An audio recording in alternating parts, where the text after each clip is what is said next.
Question 5, it says for sine theta plus cos theta over cos theta minus sine theta between these values, show that dy dx equals this, 5 marks. So it doesn't say sine squared plus cos squared. I don't see anything I can especially do in the denominator. I have a fraction. I think we should be using the quotient rule here. So the quotient rule says that if you have something in the format u over v, where they are both functions of the same thing, functions of x, that what we can do is we can do v du minus u dv over v squared to get our derivative. Okay, so what we're going to do is we're going to assign pieces first of all. So let's just do this over here. So we're going to do a u equals, a v equals, and we'll get this started. So cos plus sine is the first one. So cos plus sine, and the other one is going to be cos minus sine. So for my derivatives, du, dv, okay. So cos plus sine is going to be minus sine plus cos, and dv is going to be similar. It's going to be minus sine minus cos. Okay, so I'm just doing this as a shorthand, but when I sub them in, I will do this all properly. So v du, u dv. Let's put all of the pieces together now. So v du is going to be cos theta minus sine theta. That's the v. The du is minus sine theta plus cos theta. So that's the first part, isn't it? I think I might need a little bit more space. So let's just move this over here. So that's my first part. Let me just double check that. So v du, yep. So v du.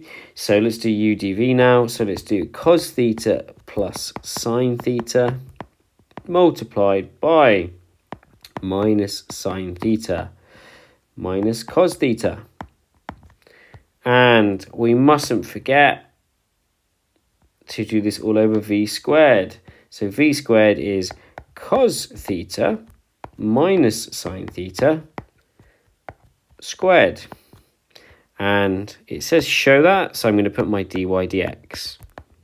Now, that's important because although it's a bit messy and there's a lot of that there, if that's a correct statement, that banks me quite a lot of marks.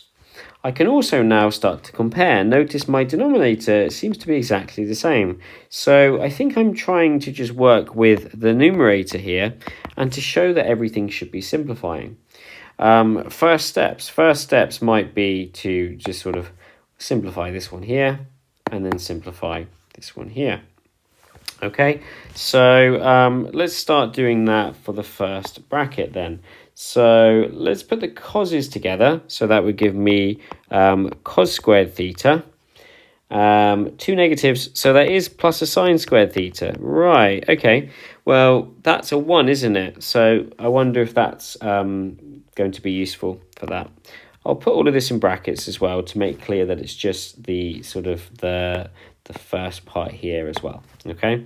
Then what have we got? We've got a cos minus sine. And then we've got a minus sine and a cos. So we kind of have the same thing.